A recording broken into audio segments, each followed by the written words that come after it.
Smoking causes cancer. Smoking kills. புகைப்பிடித்தல் புற்றுநோயை உண்டாக்கும் மற்றும் உயிரை கொல்லும். Consumption of alcohol is injurious to health. மது அருந்துதல் உடல்நலத்திற்கு கேடு. Subscriber real life incident inspired by subscribers. இந்த சந்தாதாரர்களின் உண்மை பேசும் சம்பவம் உங்களால் உருவாக்கப்பட்டவை.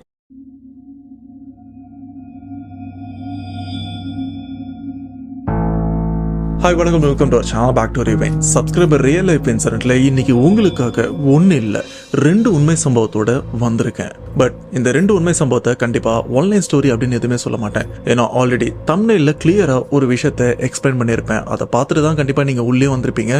ஸோ அதுதான் ஆன்லைன் ஸ்டோரி. அதுக்கு முன்னாடி இந்த மாதிரி பேய் சம்பவம் உங்கள ஒரு சில பேரோட வாழ்க்கையில கண்டிப்பா நடந்திருக்க வாய்ப்பு இருக்கு. பேய் சம்பவங்கள், அப்படிப்பட்ட சம்பவங்களை உங்க ஃப்ரெண்ட்ஸ் கிட்டயும் சரி, ஃபேமிலி கிட்டயும் சரி நிறைய பேர்கிட்ட ஷேர் பண்ணியிருப்பீங்க.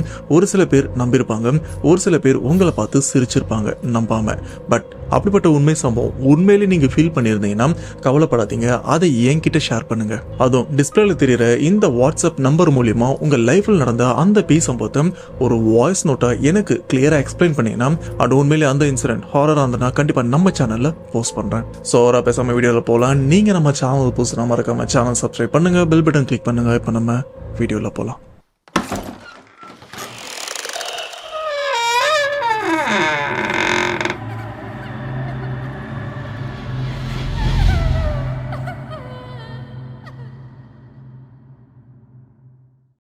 ஓகே, ஃபர்ஸ்ட் பார்க்க போற உண்மை சம்பவத்தை நமக்கு ஷேர் பண்ண சப்ஸ்கிரைபர். இவருடைய நேம் முகமது. இவர் நாகப்பட்டினம் மாவட்டத்தில் இருக்கிற நாகூரையும் சேர்ந்தவர். அட முகமது இவர் பீஃப் ஸ்டால் வச்சு நடத்திட்டு இருக்காரு, அதாவது மாட்டு இறைச்சி கடையை நடத்திட்டு இருக்காரு. அட இந்த பேய் சம்பவம் முகமது இவங்க ஃபேமிலியில இருக்கிறவங்களுக்கு தான், இன்க்ளூடிங் முகமது இவருக்கும் தான் இந்த ஒரு சம்பவமும் நடந்திருக்கு. அது எப்பன்னு பாத்தீங்கன்னா இவங்க மாடுகளை வாங்கிட்டு வரும்போது தான் அந்த ஒரு சம்பவமும் நடந்திருக்கு. வழக்கமா முகமது இவங்க கடையில வைக்கிற அந்த மாட்டு இறைச்சிக்கு மாடை எந்த இடத்துல போய் வாங்குவாங்கன்னு பாத்தீங்கன்னா திருவாரூர்ல இருக்கிற ஒரு பர்டிகுலர் இடத்துல தான் மாடும் வாங்கிட்டு வருவாங்க. அதை இவங்க கடையில வெட்டி விற்கவும் ஆரம்பிப்பாங்க. சேம் அதே போலதான் அன்னைக்கு ஒரு நாள் மாடு வாங்கிட்டு வரலாம் அப்படின்னு முகமது அண்ட் அவங்களோட பாட்டி இவங்க 2 பேரும் தான் திருவாரூருக்கும் போவாங்க. இதுல பாட்டி முன்னாடியே கிளம்பிடுவாங்க. அந்த இடத்துல மாடெல்லாம் பார்த்து வாங்கியும் வச்சிருவாங்க. இந்த சைட்ல இருக்கிற முகமது இவர் என்ன பண்ணுவார்னா இவங்க கடைக்கு இந்த மாடுகளை எடுத்துட்டு வரதுக்காகவே ஒரு வண்டியும் வச்சிருப்பாங்க. அந்த வண்டி பாட்டி அங்க மாடுகள்லாம் வாங்கினதுக்கு அப்புறம் இவரும் கடைசியா அந்த லொகேஷனுக்கு போயிட்டு அந்த மாடுகளை அங்கிருந்து எடுத்துட்டு வந்துருவாரு. கூட பாட்டியும் கூட்டிட்டு வந்துருவாரு.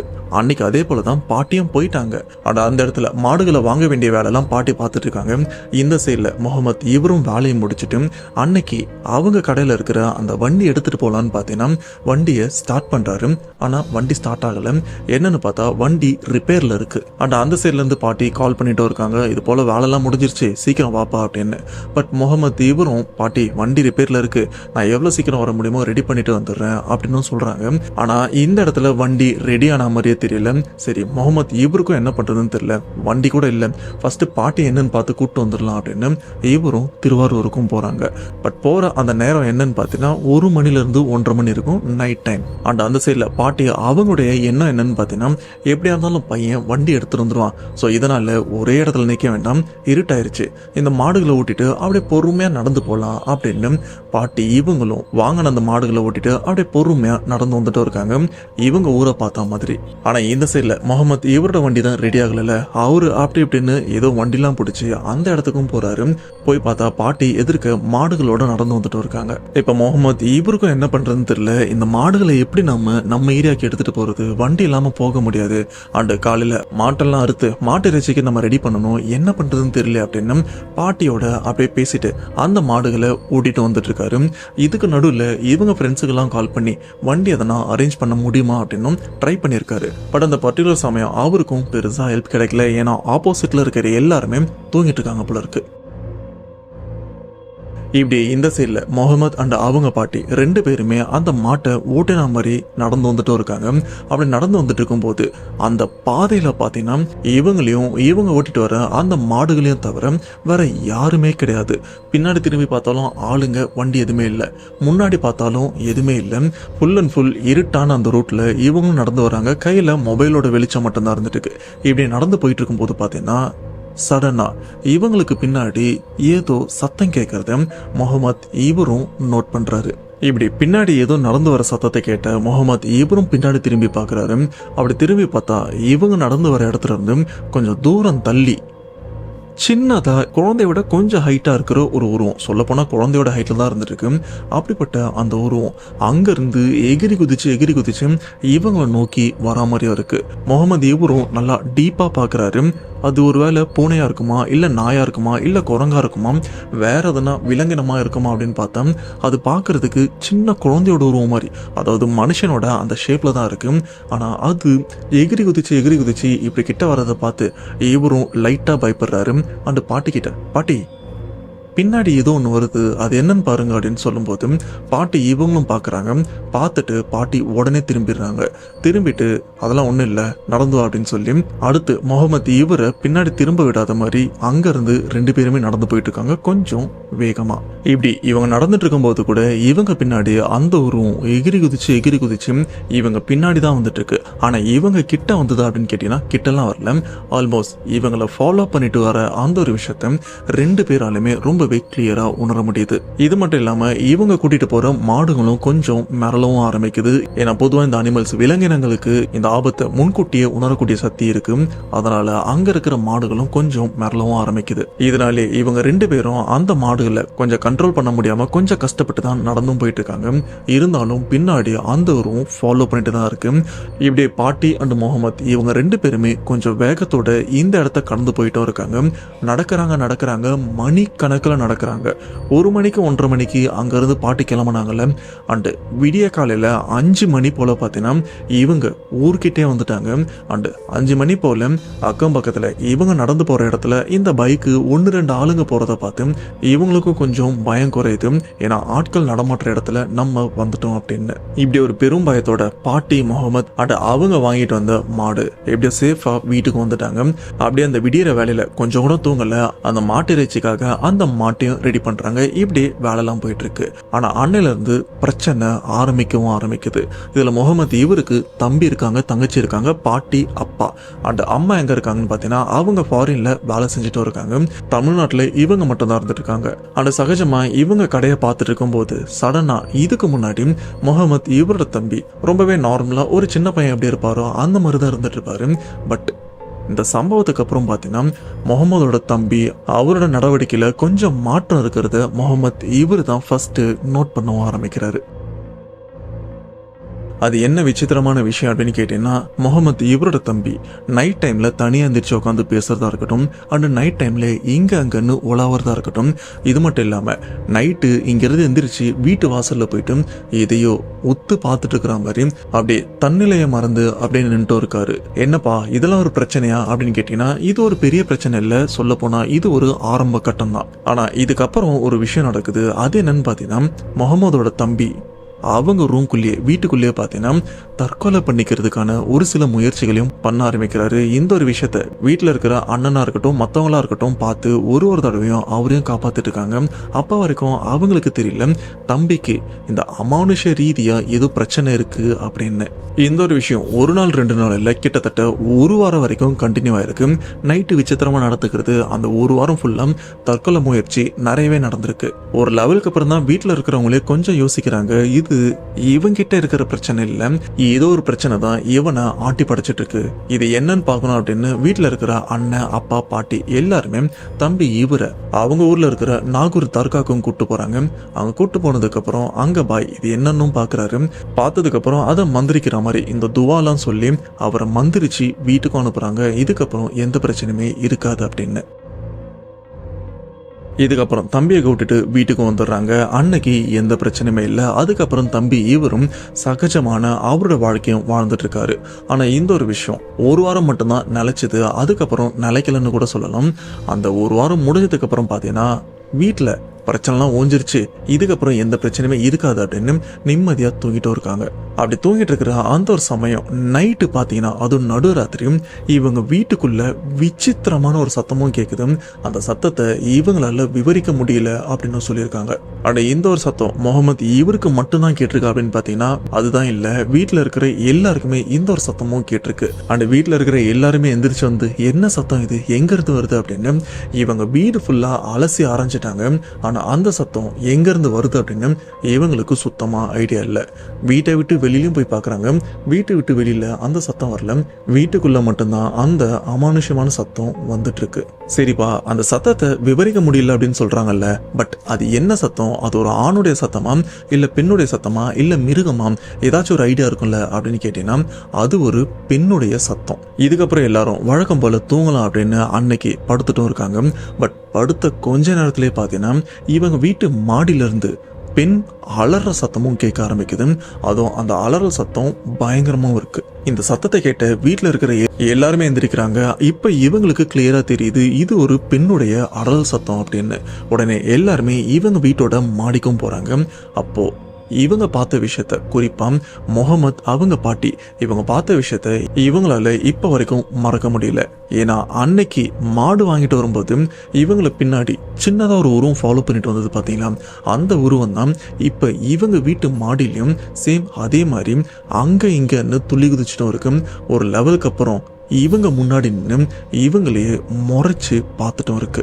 இவங்களுக்கும் ஒன்றும் புரியல, இது என்னடா உருவம், இதை பார்க்கறது குட்டிச்சாத்தான் மாதிரி இருக்கு, உண்மையிலே குட்டிச்சாத்தானா இல்லை என்ன அப்படின்னு இவங்களாலேயே கிளியரா புரிஞ்சுக்கவும் முடியல. ஆனால் அந்த உருவத்தை பார்த்த அதிர்ச்சியில அந்த உருவமும் இவங்களை பயங்கரமா முறைச்சிட்டும் இருக்கு. என்ன பண்றதுன்னு தெரியாம இவங்களும் அவசர அவசரமா அந்த மாடிப்படியிலிருந்து கீழே இறங்கி வராங்க. வீட்டுக்குள்ள வந்துட்டு கதவெல்லாம் சாத்திட்டு அன்னைக்கு நைட்டு ஃபுல்லா சத்தம் இல்லாம கழிச்சிட்டும் இருக்காங்க. பட் அன்னைக்கு நைட்டு நிம்மதியா இருந்தாங்களான்னு பார்த்தீங்கன்னா இவங்களால நிம்மதியா இருக்க முடியல. அதுக்கு காரணம் முகமது அண்ட் அவங்க பாட்டி பின்னாடி வந்த அந்த சின்ன உருவம் தான். இப்படி பொழுது விடிகிற வரைக்கும் பார்த்தீங்கன்னா அந்த உருவம் இவங்களை தொந்தரவு பண்ணிட்டு தான் இருக்கு. பொழுது விடிஞ்சதுக்கு அப்புறம் முகமதுக்கும் சரி பாட்டிக்கும் சரி என்ன பண்றதுன்னு தெரியல. எதனால இந்த உருவம் நம்மளை ஃபாலோ பண்ணிட்டு வருது அப்படின்னு தெரியல. அப்பதான் முகமது அவரோட ஃப்ரெண்டு ஒருத்தர் அவர் அடிக்கடி மெக்காக்கும் போவாரு. அண்ட் அங்கிருந்து இந்த ஜம்சம் தண்ணியை எடுத்துட்டு வருவாரு. ஜம்சம் தண்ணின்றது வந்து ஒரு புனித தண்ணி. உடனே அந்த ஃப்ரெண்டுக்கும் கால் பண்ணி இந்த மாதிரி வீட்டுல பிரச்சனையா இருக்கு கொஞ்சம் வா அப்படின்னு சொன்னதுக்கு அப்புறம் அந்த ஃப்ரெண்டும் அந்த புனித தண்ணி எடுத்துட்டு முகமது இவரோட வீட்டுக்கும் வராரு. அந்த வீட்டுக்கு வந்ததுக்கு அப்புறம் அந்த இடத்துல நல்லா தொழுறாங்க. அந்த தொழுது முடிச்சதுக்கு அப்புறம் பாத்தீங்கன்னா அந்த புனித தண்ணி ஜம்சம் தண்ணி எடுத்து அந்த வீட்டு ஃபுல்லா தெளிக்கும் போது பாத்தீங்கன்னா அந்த தண்ணியை தெளிக்கிறதுக்கு முன்னாடி அந்த வீடு அமைதியா தான் இருந்தது.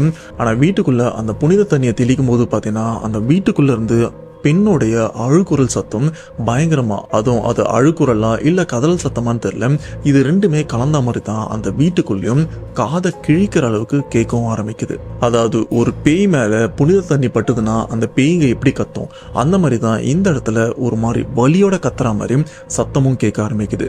ஒரு லெவலுக்கு அப்புறம் அந்த சத்தம் அப்படியே அடங்கிடுது.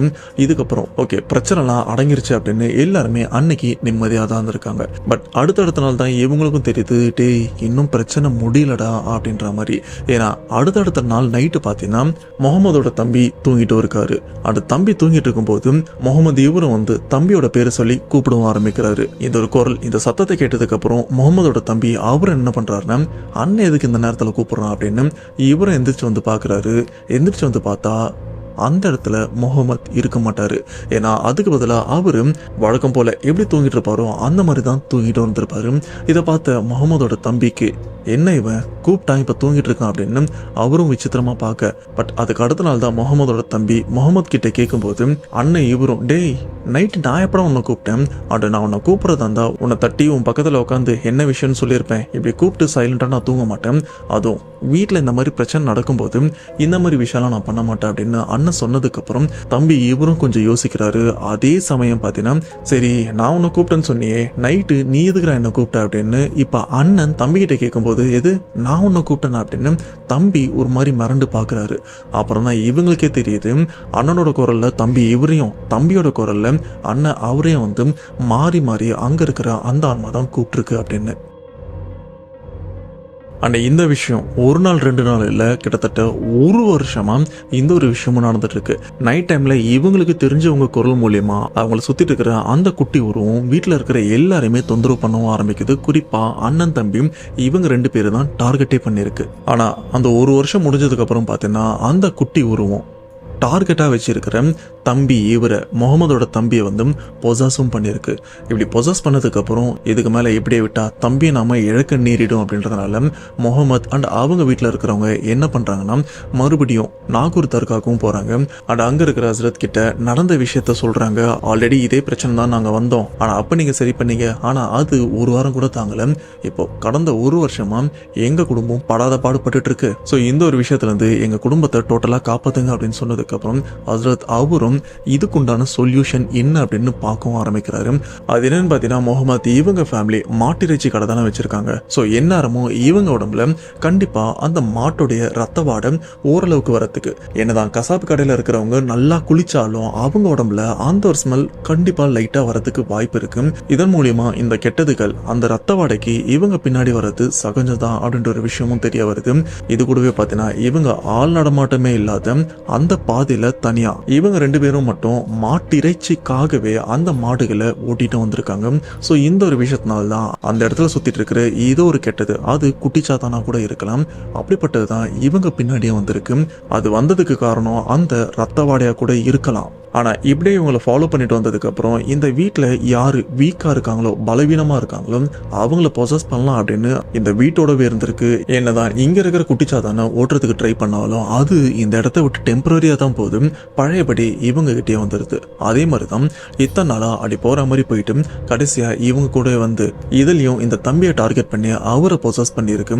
பொசஸ் பண்ணது மட்டும் இல்லாம அண்ணன் தம்பி இதுல தம்பியை தான் அதிகமா டார்ச்சரும் பண்ணிருக்கு. கடைசியா ஹஸ்ரத் இவரும் அந்த குட்டிச்சாத்தான் சின்ன ஆன்மாவை ஒரு பெரிய பேய் ஓட்டுற சடங்கெல்லாம் பண்ணி தான் அந்த ஆன்மாவை திரும்ப இவங்க பக்கம் திரும்பி பார்க்காத அளவுக்கு துரத்தியும் அடிச்சிருக்காங்க. இப்படி இந்த ஆன்மா தம்பி இவரை விட்டு போனதுக்கு அப்புறம் வீட்டுல பாட்டி முகமது அப்பா தங்கச்சி அண்டு தம்பி இவங்க எல்லாருமே பிரச்சனை முடிஞ்சிச்சு அப்படின்னு ஹாப்பியா இருக்காங்க. சொல்ல போனா இப்ப வரைக்கும் அந்த ஆன்மா இவங்களை தொடர்ந்து பின் வரவும் இல்லை. பட் இவங்களுக்கு இருக்கிற ஒரு டவுட் என்னன்னு பாத்தீங்கன்னா இன்கேஸ் இதுக்கு முன்னாடி துரத்தி அடிச்சிருப்பாங்க, ஒரு வாரத்துல திரும்ப வந்தது. அதுக்கப்புறம் இவங்களுக்கு தெரிஞ்ச இவங்க நண்பர் ஒருத்தர் மெக்கால இருந்து சம்சம் தண்ணி புனித தண்ணி எடுத்துட்டு வந்து தெளிச்சு விட்டுருப்பாங்க. அப்பவும் அங்க இருக்கிற அந்த குட்டி ஊரும் போகவும் இல்லை. கடைசியா ஹஸ்ரத் அந்த பேய துரத்தியும் விட்டுருக்காங்க. இப்போ தம்பியை விட்டும் போயிருக்கு. பட் இவங்க குடும்பத்தை விட்டு போனது ஒரு தற்காலிகமான விஷயமா இல்ல அதுக்கான சந்தர்ப்பம் வரும் அப்படின்றதுக்காக அந்த குட்டி ஆன்மா அதுக்கான நேரத்துக்காக காத்திருக்கா அப்படின்னு உண்மையிலே தெரியல. அண்ட் இந்த சம்பவம் கொஞ்சம் சின்னதான், ஆனா இந்த சம்பவத்துல இருந்து இவங்களுக்கு இந்த பிரச்சனை மீண்டும் வருமாம் இல்ல இதுதான் கடைசியா அப்படின்னு இப்போ நீங்க தான் சொல்ல போறீங்க. இன்கேஸ் இது தொடரும் அப்படின்ற மாதிரி இருந்ததுன்னா இதுக்குண்டான சொல்யூஷன் என்ன பண்ணா இவங்களை விட்டு பர்மனண்டா அந்த பிரச்சனை ஒழிஞ்சு போகும் அப்படின்ற ஒரு விஷயத்தையும் கமெண்ட் பாக்ஸ்ல இப்போ நீங்க தான் டைப் பண்ண போறீங்க. இப்ப இந்த இடத்துல மாட்டிறைச்சிக்காக மாடு வாங்கிட்டு வரும்போது இவங்க பின்னாடி உண்மையிலே துரத்திட்டு வந்த அந்த குட்டியான உருவம் உண்மையிலே ஒரு குட்டிச்சாத்தான் தானா அண்ட் அந்த உருவம் உண்மையிலே இப்ப இவங்க குடும்பத்தை தொல்லை பண்ணாம போயிருக்கா இல்ல திரும்ப வரதுக்காக காத்துட்டு இருக்கா? இது என்ன ஏது, இதை பத்தி உங்களுடைய கருத்து என்னன்றது மறக்காம கமெண்ட் பாக்ஸ்ல மென்ஷன் பண்ணுங்க. ஓகே, இப்போ உங்களுக்காக 2வது இன்சிடென்ட். இந்த இன்சிடென்ட் கண்டிப்பா சின்னதாலாம் இருக்காது, கொஞ்சம் பெருசாக தான் இருக்கும் அண்ட் கண்டிப்பா உங்களுக்கு ஹாரர் ஃபீல் தரும். இந்த ஒரு சம்பவத்தை நமக்கு ஷேர் பண்ண இவரோட நேம் நவீன். இவர் சேலமை சேர்ந்தவர். சேலம்ல இருக்கிற மல்லூர்ல மேபி நம்மளோட சப்ஸ்கிரைபர்ஸ் ஒரு சில பேர் இருந்திருக்கலாம். உங்க ஏரியால தான் இந்த ஒரு சம்பவம் நடந்திருக்கு. மேபி உங்களுக்கு இந்த ஒரு சம்பவத்தை பத்தி ஆல்ரெடி தெரிஞ்சிருக்க நிறையவே வாய்ப்பு இருக்கு. அப்படிப்பட்ட ஒரு சம்பவத்தை அந்த ஏரியால இருக்கிற நிறைய பேர் இன்னும் மறக்கல அப்படின்னு நவீன் இவரும் சொல்லியிருக்காரு. அதை பத்தி தான் இப்ப நான் உங்ககிட்ட டிஸ்கஸ் பண்ணவும் போறேன். கரெக்டா 2015 சேலம்ல மல்லூர் அப்படின்ற ஒரு ஏரியால விஜயா அப்படின்றவங்க இருந்திருக்காங்க. இவங்க ஒரு பையனையும் லவ் பண்றாங்க அண்ட் அந்த பையனும் இவங்க லவ் பண்ணிட்டு இருக்காங்க. ஆனா இந்த ஒரு விஷயம் பையன் வீட்டுக்கும் சரி பொண்ணு வீட்டுக்கும் சரி பிடிக்கல. அதுக்கு ரீசன் இந்த இடத்துல ஒரு ஜாதி பிரச்சனையா வந்துட்டு இருக்கு. பொண்ணு வீட்டுல இப்படி இருக்காங்க, பையன் வீட்டுல இப்படி இருக்காங்க அப்படின்னு 2 வீட்லயுமே அக்செப்ட் பண்ணாம தான் இருந்திருக்காங்க. பொண்ணு வீட்டுல என்ன சொல்றாங்கன்னா கல்யாணத்துக்கு நாங்க ஒத்துக்க மாட்டோம், உனக்கு நாங்க வேற பையனை பார்த்து கல்யாணம் பண்ணி வைக்கிறோம் அப்படின்னு நிறைய பையனும் பார்த்துட்டு இருக்காங்க. ஆனா இந்த ஒரு விஷயத்த விஜய் அப்படின்றவங்க அக்செப்ட் பண்ணிக்கல. நான் பண்ணா அந்த ஒரு பையனை தான் மேரேஜ் பண்ணிப்பேன் அப்படின்னு ரொம்பவே ஸ்ட்ராங்காகவும் இருந்திருக்காங்க. இதனால சூசைட் பண்ற லெவலுக்கும் போயிருக்காங்க. ஒரு லெவலுக்கு மேல பேரண்ட்ஸ் 2 வீட்டு பேரண்ட்ஸுமே ஒரு மென்டாலிட்டிக்கு வந்துட்டாங்க. இவங்களை எதுவுமே பண்ண முடியாது, பேசாம நம்ம கல்யாணம் பண்ணி வச்சிடலாம் அப்படின்னு அவங்களும் கல்யாணத்துக்கு ரெடி பண்ணிட்டு இருக்காங்க. பட் முன்னாடியே ஒரு சில விஷயமும் சொல்லிடுறாங்க. அது என்னன்னா நீங்க கல்யாணம் பண்ணிட்டு போனதுக்கு அப்புறம் உங்களுக்குள்ள என்ன பிரச்சனை வந்தாலும் அண்ட் உங்களுக்கு எந்த ஒரு சப்போர்ட்டுமே எங்க சைட்ல இருந்தும் நம்ம ரிலேஷன் சைட்ல இருந்தும் கிடைக்காது, எங்க மூஞ்சிலே முழிக்காதீங்க அப்படின்னா அவங்கள தண்ணி தெளிச்சு விட்டா மாதிரியும் பேசிட்டு இருக்காங்க. பட் இந்த ஒரு விஷயத்த அவங்க 2 பேரும் பெருசா ரியாக்ட் பண்ணல. எங்க லைஃபை நாங்க பாத்துக்கிறோம், எங்களுக்கு கல்யாணம் பண்ணி வச்சிருங்க அப்படின்ற ஒரு மென்டாலிட்டியில தான் அவங்களும் இருந்திருக்காங்க. இதுக்கு நடுவில் பொண்ணோட அப்பா அம்மா என்ன சொல்றாங்கன்னா, பொண்ணுக்கு 7.5 சனி இருந்துட்டு இருக்கு, இந்த 7.5 சனி முடியறதுக்கு இன்னும் 3 மாசமும் இருந்துட்டு இருக்கு, இந்த 3 மாசம் முடிஞ்சதுக்கு அப்புறம் கல்யாணத்தை வச்சுக்கலாம், அதுக்கப்புறம் கல்யாணத்தை பத்தி பேசலாம் அப்படின்னு இந்த ஒரு விஷயம் சொன்னதை பையன் வீட்டுல இருக்கிற அவங்களும் அக்செப்ட் பண்ணிக்கிறாங்க. சரி எப்படியா இருந்தாலும் கல்யாணம் பண்ணி வச்சா சரி அப்படின்னு அவங்களும் நார்மலா இருந்துட்டு இருக்காங்க. இப்படியே 3 மாசமும் போது 3 மாசம் முடிச்சதுக்கு அப்புறம் இவங்களுக்கு கல்யாண ஏற்பாடும் பண்ணிட்டு இருக்காங்க. அந்த ஏற்பாடுலாம் பண்ணிட்டு இருக்கும் போதுதான் விஜயா இவங்க பேச பாக்குறதுக்கு ரொம்பவே மஞ்சளாவும் இருந்திருக்கு. இதை பார்த்த மத்த எல்லாருமே ஓகே இவங்க டெய்லி மஞ்சள் தேய்ச்சி குளிக்கிறாங்க போல இருக்கு அப்படின்னு தான் நினைச்சிருந்திருக்காங்க. பட் போக போக அவங்க படுத்த படுக்கையாவும் ஆயிடுறாங்க. அதுக்கப்புறம் ஹாஸ்பிட்டல் அட்மிட் பண்ணும்போது டாக்டரும் செக் பண்ணி பாக்குறாங்க. அப்படி செக் பண்ணி பார்த்ததுக்கு அப்புறம் தான் அவரும் பொண்ணுக்கு மஞ்சள் காமல இருந்திருக்கு அன்று ரொம்ப நாளா இருந்திருக்கு, நீங்க அதை பெருசா கவனிக்காம இருந்திருக்கீங்க, இப்போ முத்தி போயிருச்சு, இதுக்கப்புறம் எதுவுமே பண்ண முடியாது, இன்னும் ஒரு சில நாள் வரைக்கும் தான் அந்த பொண்ணு உயிரோட இருப்பாங்க அப்படின்னு டாக்டரும் ஒரு ஷாக்கிங்கான விஷயம் சொன்னதுக்கு அப்புறம் இவங்களால அதிர்ச்சி தாங்க முடியல. ஏன்னா கல்யாணம் ஆகி இப்பதான் 1 மாசம் ஆயிட்டு இருக்கு.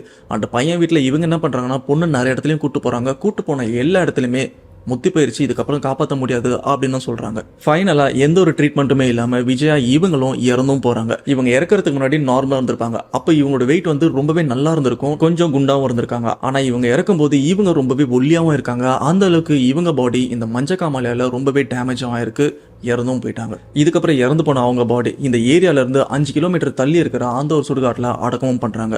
ஸோ இப்படியே ஒரு சில நாளும் போது பையன் வீட்டில் பையனை ப்ரெஷர் பண்ண ஆரம்பிக்கிறாங்க. உனக்கு கல்யாணம் ஆகி வரும் 1 மாசம் தான் ஆகுது, நீ பேசாம செகண்ட் மேரேஜ் பண்ணிக்கோ அப்படின்னு சொல்லும்போது பையன் என்ன சொல்றாருன்னா, இல்லம்மா என்னால இந்த ஒரு விஷயத்த மறக்க முடியல, நான் மறந்ததுக்கு அப்புறம் மேபி நான் திங்க் பண்றேன் அப்படின்னு அவங்களே நினைச்சிட்டு இருக்காங்க. இப்படியே ஒரு 3 மாசமும் போது 2015 முடிஞ்சு 2016 அந்த ஒரு நியூ இயரும் வருது. அந்த ஒரு நியூ இயர் வரதுக்கு அந்த ஒரு நைட்ல பாத்தீங்கன்னா நவீன் அண்ட் அவங்க ஃப்ரெண்ட்ஸ் எல்லாருமே அந்த நியூ இயரை செலிப்ரேட் பண்றதுக்காக அவங்க ஏரியால இருக்கிற ஒரு காட்டு பகுதிக்கும் போறாங்க. இந்த காடு எக்ஸாக்டா எங்க இருக்குன்னு பாத்தீங்கன்னா, விஜய் அவங்க இறந்தாங்க பாத்தீங்களா, அவங்கள ஒரு சுடுகாட்லயும் புதைச்சிருப்பாங்க. அங்க இருந்து பக்கத்துல தான் அந்த ஒரு காடு வந்துட்டு இருக்கு. இவங்க வழக்கமா எல்லா வருஷம் நியூ இயர்லயுமே அந்த இடத்துல தான் செலிப்ரேட் பண்ணுவாங்க. ஸோ அன்னைக்கு நைட்டு சரக்கு அடிக்கலாம், நல்லா சாப்பிடலாம் அப்படின்னு ப்ளூடூத் ஸ்பீக்கர் எல்லாத்தையுமே அந்த இடத்துக்கு எடுத்துட்டும் போறாங்க. போற வழியில கொஞ்சம் சரக்கும் இது மட்டும் இல்லாம பன்னிக்கறியை நிறைய வாங்கிட்டு அந்த இடத்துக்கும் போறாங்க வித் ஃப்ரெண்ட்ஸோட. அப்படி போற வழியில மிஸ் ஆன ஃப்ரெண்ட்ஸ் எல்லாருமே பிக்கப் பண்ணிட்டு போகலாம் அப்படின்னு ஒரு வார்த்தையா கூட்டிட்டு அந்த ஒரு காட்டு பகுதிக்கும் அந்த இடத்துக்கு போயிட்டு எல்லாத்தையுமே செட் பண்ணி உட்காரவும் ஆரம்பிக்கிறாங்க. ஆனா இதுல ஒரு சில ஃப்ரெண்ட்ஸும் வரல, அவங்க வர வரைக்கும் வெயிட் பண்ணிட்டு இருக்காங்க. கடைசியா அவங்களும் போய் கூட்டு வரலாம் அப்படின்னு இந்த இடத்துல தமிழ் அப்படின்ற ஒரு ஃப்ரெண்டை மட்டும் இந்த இடத்துல உட்கார வச்சுட்டு மத்த எல்லாருமே ஃப்ரெண்ட்ஸை கூட்டு வரலாம் அப்படின்னு போறாங்க. போயிட்டு அவங்க கொஞ்ச நேரத்துல ரிட்டர்ன் வந்து பார்த்ததுக்கு அப்புறம் இந்த இடத்துல இந்த சரக்கு இந்த பன்னிக்கறி இருக்கிற அந்த ஒரு பேக்கை காணோம். ஸோ தமிழ்கிட்டையும் கேட்கறாங்க. அவர் அந்த நேரத்துல அவங்க லவர் கூட போனும் பேசிட்டு இருந்திருக்காரு. டேய் பேக் எங்கடா அப்படின்னு கேட்கும்போது தெரியடா இங்க தான் இருந்திருக்கும் அப்படின்னு அவரும் கொஞ்சம் அலட்சியமா சொல்றதை பார்த்து இவங்களுக்கும் கொஞ்சம் டவுட் இருக்கு. ஓகேடா இவன் தான் ஏதோ பண்ணியிருக்கான் அப்படின்னு இவரை சந்தேகப்படவும் ஆரம்பிக்கிறாங்க.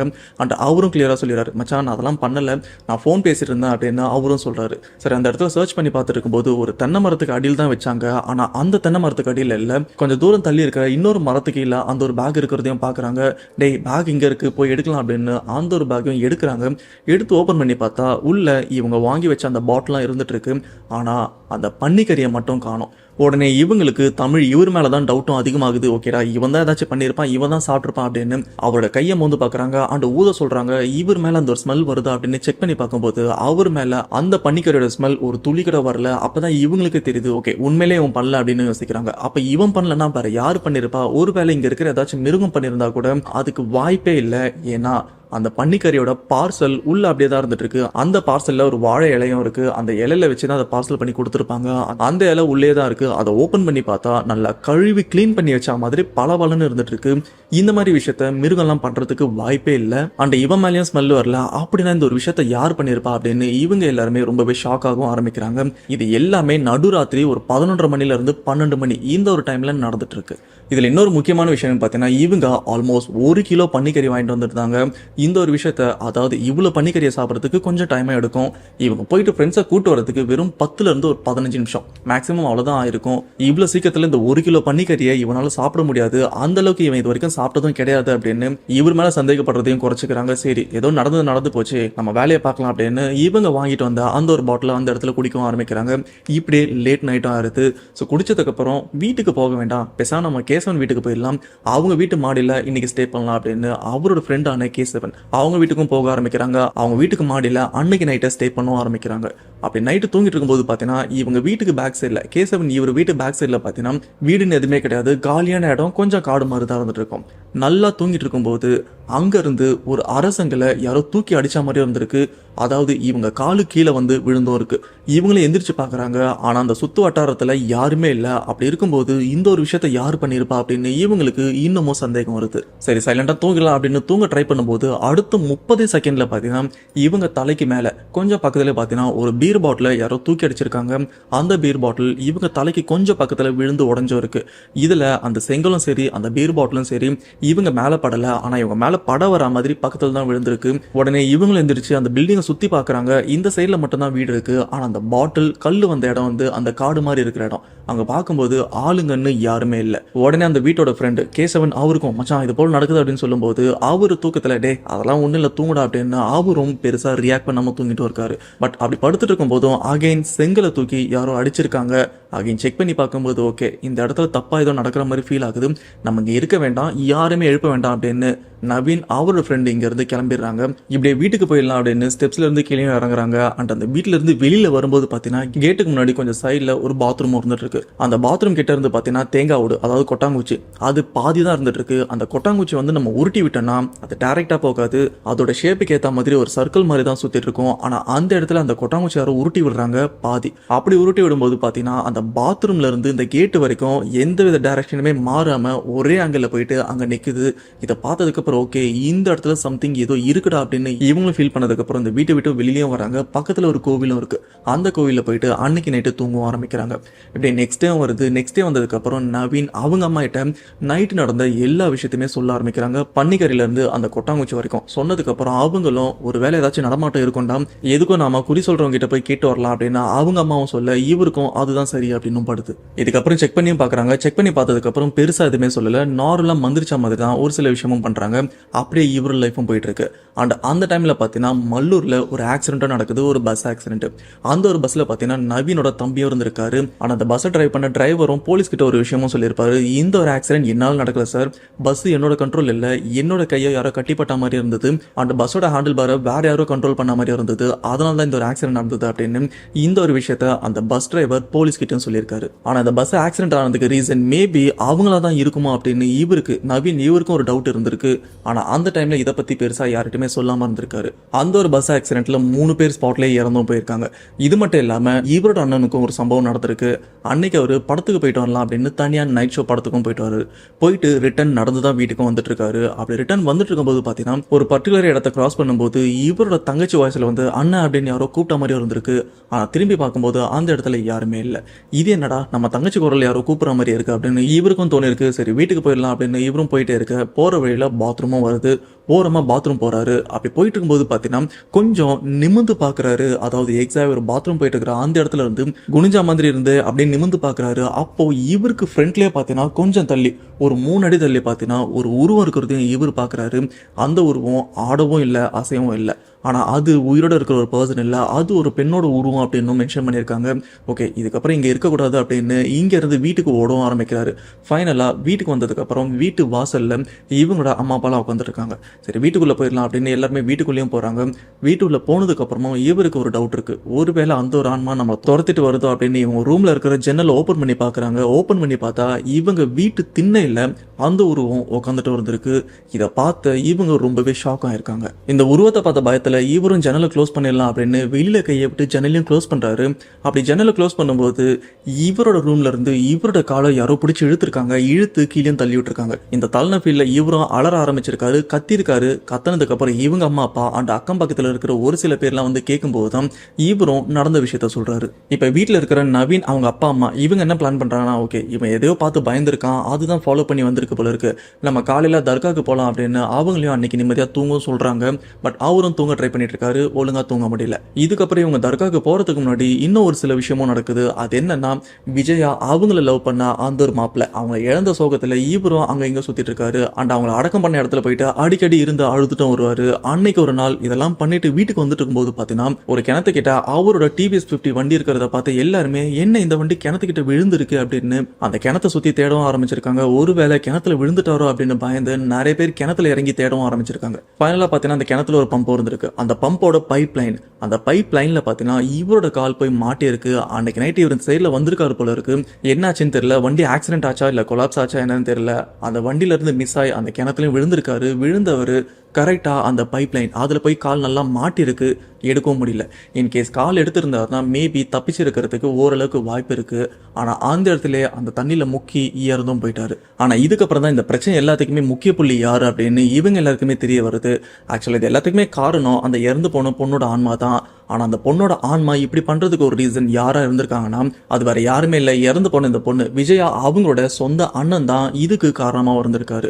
இவர் அடுத்த நாள் காலையில அங்க இருக்கிற தர்காக்கும் போயிட்டாரு. தர்காக்கு போயிட்டு நடந்த விஷயத்த சொல்லி இது எல்லாத்துக்குமே என்னோட தங்கச்சியோட ஆன்மா தான் காரணம், அண்ட் அந்த ஆன்மா இப்படி பண்றதுக்கு நான் தான் காரணமா தான் இருந்திருக்கேன். அது என்னன்னா என் தங்கச்சி இறந்ததுக்கு அப்புறம் அவளுக்கு தாலி கட்டுறதுக்காக மாப்பிள்ள தாலியும் வாங்கி வச்சிருந்திருக்கான். அந்த ஒரு தாலியை வந்து இறந்து போன அவரோட வச்சுதான் அடக்கமும் பண்ணியிருக்காங்க. அடக்கம் பண்ணதுக்கு அப்புறம் நான் என்ன பண்ணேன்னா அந்த இடத்துல இருந்து யாருக்குமே தெரியாம அந்த தாலியும் எடுத்துட்டேன். அதை நான் யாருக்குமே தெரியாம வித்து அதை செலவு பண்ணிட்டேன். ஸோ இதனாலதான் இந்த ஒரு ஆன்மா இவ்வளவு விஷயமும் பண்ணிருக்கு அப்படின்னு சொன்னதுக்கு அப்புறம் இவங்க எல்லாருமே ரொம்பவே கோவப்படுறாங்க அண்ட் ரொம்பவே ஷாக்கும் ஆறாங்க. தாலியும் சேர்த்து போஸ்ட்டு அவளுக்கு வாங்கின தாலி அதை யாருக்கும் கட்டக்கூடாது, அவள்கிட்டே இருக்கட்டும் அப்படின்னு சொல்லிட்டு பாலுவும் இவனும் சுரேஷும் 2 பேர் போதையில் பேசிக்கிறாங்க. அதை நம்பி என்ன பண்ணிட்டான், அந்த தாலி என்ன பண்ணிட்டான், எங்கள் அண்ணங்காரன் குழி தோண்டி எடுத்துட்டு புதுசாக புதைச்ச போனோம் தானே, எடுத்து முன்னா கூட யாருக்கு சந்தேகம் வரும்னு சொல்லிட்டு அந்த தாலியை எடுத்து வித்துருக்கான். விற்றதுக்கப்புறம் இந்த சுரேஷ் செத்ததுக்கு அப்புறம் தான் இவனுக்கே பயம் எடுத்துக்கிச்சு, அது எங்கள் தங்கச்சியாக தான் இருக்கும், என்னையும் கொள்றது தான் எனக்கு ஃபாலோ பண்ணிட்டே வந்துக்கிறா தேட்டருக்கு அப்படின்னு சொல்லிட்டு தர்காவில் போயிட்டு எல்லாமே சொல்லிட்டான். இப்போ இந்த அண்ணகாரன் ஏன் வாலண்டியரா இந்த ஒரு விஷயத்த தர்கால வந்து சொல்றாருன்னு பார்த்தீங்கன்னா, ஏன்னா நேத்து தான் அந்த பொண்ணை லவ் பண்ண அந்த ஒரு பையனும் இறந்து போயிட்டான். அதுக்கு ரீசன் என் தங்கச்சியா தான் இருந்திருக்குமோ, அடுத்து என்ன தான் டார்கெட் பண்ண வந்துட்டு இருக்கும். அண்ட் என் தங்கச்சியோட அம்மா இப்போ ரீசெண்டாக என்னையும் ஃபாலோ பண்ண ஆரம்பிச்சிருக்கு, மேபி நானும் அடுத்த டார்கெட்டாக ஆயிடக்கூடாதுன்னு தான் இந்த ஒரு விஷயத்த சொல்றேன் அப்படின்னு தர்காலையும் மென்ஷன் பண்ணியிருக்காங்க. அந்த தர்கால இருக்கிற பெரியவங்க பொண்ணு வீட்டில இருந்து ஒரு சில பொருள்லாம் கேட்குறாங்க. அது என்னன்னா பொண்ணோட யூஸ் பண்ண பொருள், அவங்க போட்டோ, அவங்க யூஸ் பண்ண சௌரி முடி, ஒரிஜினல் முடி கிடையாது, சௌரி முடி டூப்ளிகேட்டா யூஸ் பண்ணுவாங்க. ஸோ அந்த முடியும் அவங்க வழக்கமாக அவங்க வீட்டு பின்னாடி எந்தெந்த இடத்துல அதிகமாக நடப்பாங்களோ அங்க இருக்கிற மண்ணை எடுத்துட்டு வர சொல்லியிருக்காங்க. இதெல்லாம் எடுத்துட்டு வந்து அந்த ஆன்மாவை கண்ட்ரோல் பண்ண ஆரம்பிச்சிருக்காங்க. கண்ட்ரோல் பண்ணதுக்கப்புறம் இந்த ப்ராப்ளம் பெருசா இல்லாம கொஞ்சம் அடங்கி தான் இருக்கு. இந்த மாதிரி ஆவி வந்து அந்த பொண்ணோட துணிமணி, சாரி, ஜவுரி முடி, அந்த மண், அவங்க வீட்டு வெளியில் இருக்கிற அந்த பிள்ளை அடிக்கடி நடக்கிற இடத்துல ஒரு மண் அதெல்லாம் எடுத்துருவாங்க. அந்த பொண்ணோட ஆவி போட்டு மறைச்சிடலாம் அப்படின்னு சொல்லிட்டு தர்காவில் போயிட்டு ஒரு பானை மாரி வச்சு ஒரு தர்கா பெரிய பெரிய பூஜைலாம் பண்ணி இதை கொண்டு போய் ஒரு ஆற்றுல விட்டுருங்க அப்படின்னு சொன்னதுக்கப்புறம் அவங்க வீட்டில் இருக்கிற குடும்பத்தார் எல்லாருமே அந்த ஆற்றுல விட்டதுக்கப்புறம் இப்போதான் ப்ரோ அமைதியாக இருந்துச்சு. இன்னும் டீட்டெயிலாக நிறையா அதுக்கப்புறம் தான் ஆத்மா சாந்தி அடைஞ்சிச்சு. இன்னும் நிறைய விஷயம் நடந்துருக்குது. இப்படிப்பட்ட ஒரு விஷயம் சேலம்ல இருக்கிற மல்லூர்ல தான் நடந்திருக்கு. இதை பத்தி உங்களோட தாட் என்ன மறக்காம கமெண்ட் பாக்ஸ்ல மென்ஷன் பண்ணுங்க. இன்னைக்கு பார்த்த வீடியோ கண்டிப்பா உங்களுக்கு பிடிச்சிருக்கும். இந்த வீடியோ உங்களுக்கு பிடிச்சா மறக்காம லைக் பண்ணுங்க. உங்க வாலிபுல கமெண்ட் என்னன்றது வந்து மறக்காம கமெண்ட் பாக்ஸ்ல மென்ஷன் பண்ணுங்க. இன்னைக்கு நாம சேலம் மல்லூர்ல நடந்த ஒரு உண்மை சம்பவத்தை பத்தி தான் பார்த்திருக்கோம். இதுல ஒரு பையன் ஒரு பொண்ணு லவ் பண்ணிருக்காங்க. ஆனா ஒரு லெவலுக்கு மேல ஃபேமிலியே இவங்களை சேர்த்து வச்சிடலாம் அப்படின்னு ட்ரை பண்ணும்போது அந்த பொண்ணுக்கு ஆல்ரெடி மஞ்சக்காமல் இருந்திருக்கு. பட் அதை பொண்ணு வீட்டில் இருக்கிற யாருமே நோட் பண்ணாம இருந்திருக்காங்க. ஒரு லெவலுக்கு மேல முத்தி போய் அவங்களும் இறந்து போயிட்டு இருக்காங்க. பட் அவங்க இறக்கிறதுக்கு முன்னாடி பையன் அந்த பொண்ணுக்கு தாலியும் வாங்கி வச்சுட்டாரு, கல்யாணம் நடக்க போகுதுன்னு. ஆனா அதுக்கு முன்னாடி அந்த பொண்ணு இறந்தும் போயிட்டாங்க. ஸோ இறந்ததுக்கு அப்புறம் இந்த தாலி இவங்களுக்காக தான் வாங்கினேன், இவங்க கூடவே இருக்கட்டும், ஸோ இதோட வச்சு புதைச்சிருங்க அப்படின்னு சொல்லியிருக்காங்க. அந்த தாலி அவங்க கூட வச்சு புதைச்சதுக்கு அப்புறம் பொண்ணோட அண்ணன் என்ன பண்ணியிருக்காருன்னா, ஓகே தாலி கூட தானே இருக்கு, நம்ம அடுத்த நாள் வந்து புதைச்ச இடத்த தோண்டி அதை எடுத்துடலாம் அப்படின்னு நெக்ஸ்ட் டே புதுசா புதைச்ச அந்த இடத்துல இருந்து அந்த தாலி எடுத்திருக்காரு, எடுத்து செலவும் பண்ணியிருக்காரு. அதனாலதான் இவ்வளவு பிரச்சனை இந்த இடத்துல நடந்திருக்கு. கடைசியா உயிர் பயத்தால இந்த ஒரு விஷயத்த தற்கால சொல்ல அவங்களும் அதுக்கான முன்னேற்பாடெல்லாம் பண்ணி கடைசியா அதை கிளியர் பண்ணியிருக்காங்க.